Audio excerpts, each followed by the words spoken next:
Back, you watching Liquid Lunch on Biz TV. I'm John Tobacco, just breezing right through hour two here. Dow picking up some more gains that had come off its highs of the day a little bit, but now right about there, up 280. Maybe getting a little ahead of itself here.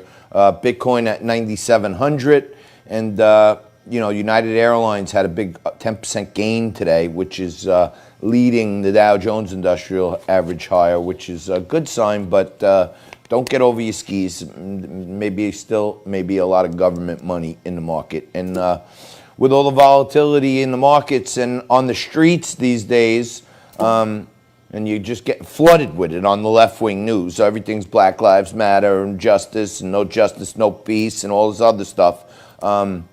Rarely do you hear from the blue side, and you know where I stand. Proud son of a NYPD retired officer, and joining me right now are some guys who put their lives out there on the line.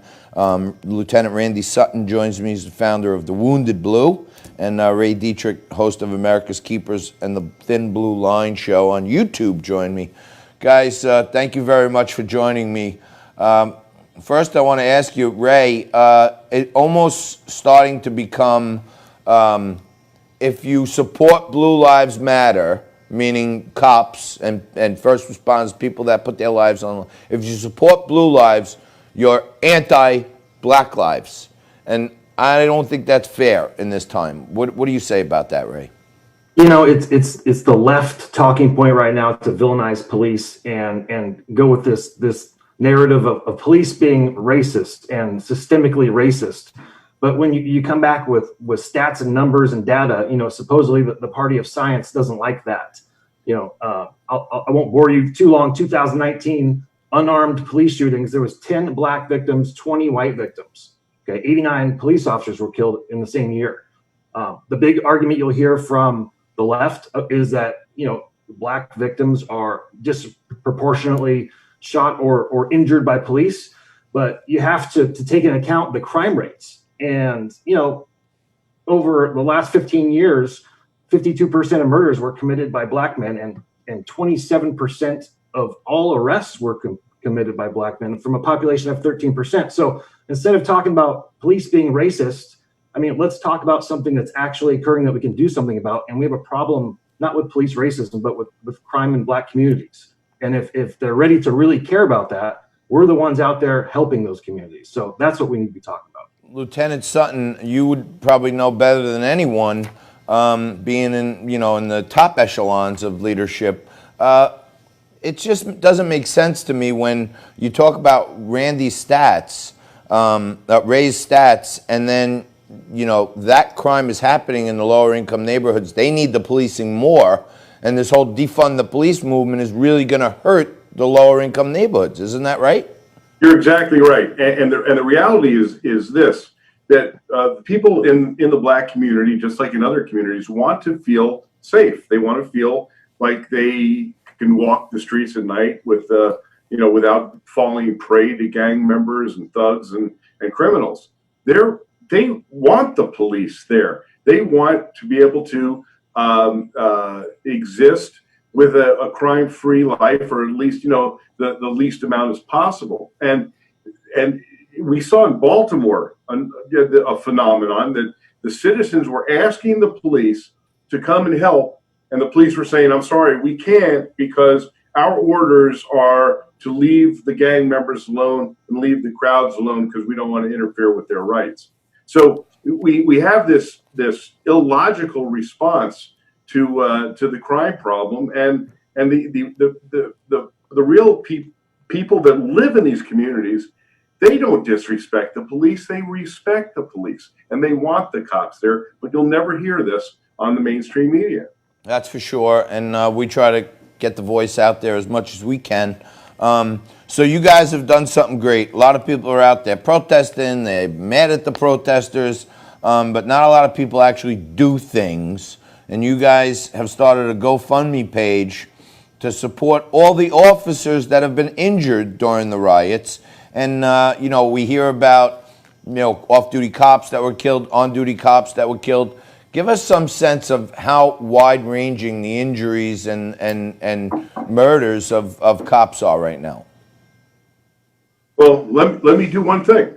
Let me read you the names of the officers who have given their lives in the line of duty just this week. Please do. Police Officer Nathan James Lyday, Ogden Police Department. Police Officer Jay Johnson, Detroit Police Department. Sheriff Andy Clark, DeKalb County, Missouri Sheriff's Department.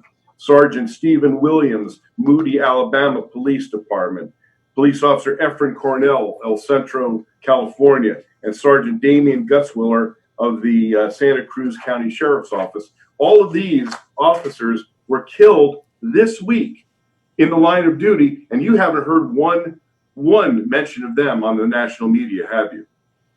Well, I mean, we do go to a national audience, and I'm trying my best. Hopefully we can, ring that bell even louder if we put our heads together. Where can people go that are watching my show? And, we do some social media after this. Where can people go and find the GoFundMe page where you guys are making sure that this money is going to get to the families of those killed or injured who need assistance? Ray, you want to take GoFundMe, you could search for it under the Wounded Blue Fund.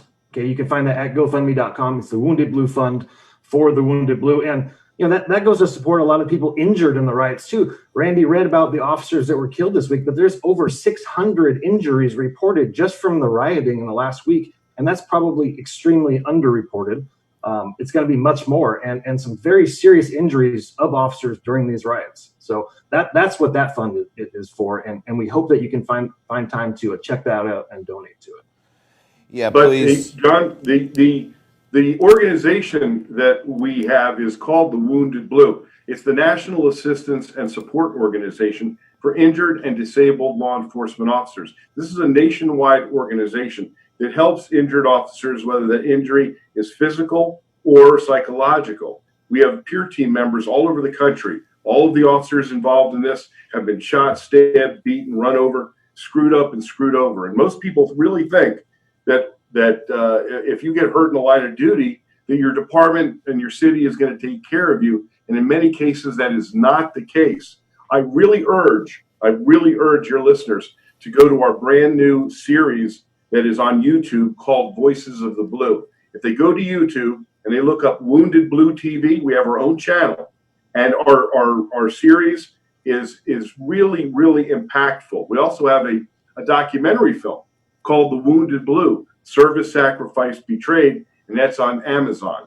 But the real stories need to get out there, and the only way to do it is for people that really care about their country and their law enforcement.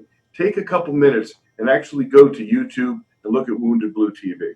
Well, I'm certainly going to do it, and then I will report back to my audience in the coming days and keep encouraging them to do it and to check out the Wounded Blue GoFundMe page. Hey guys, I'm big on public protest rallies, support. I like that stuff. I'm like a locally grassroots community activist organizer. So I like to preserve that right. We deserve it. It's our First Amendment right. But is there a way to do this stuff and do it safely? Yeah, I mean, the safety lies in allowing police to enforce the rules that they need to enforce. The problem is when you're not when you're not enforcing curfews and you're restricting options, like in Seattle, where they restricted their officers from using tear gas for 30 days. So when their job is to keep protesters safe, and peaceful protesters are great, I'm all for the First Amendment. I was involved in the Reopen protest just a few weeks ago. When you take away these tools and you take away the ability to arrest people for curfew, when it starts to get out of hand, that's what keeps it unsafe. It's that not having law and order on the street. So it falls back on these leftist mayors and chiefs that are restricting their officers from doing the job correctly, which saves people from getting injured because they're only allowing the force to come out when it's too late.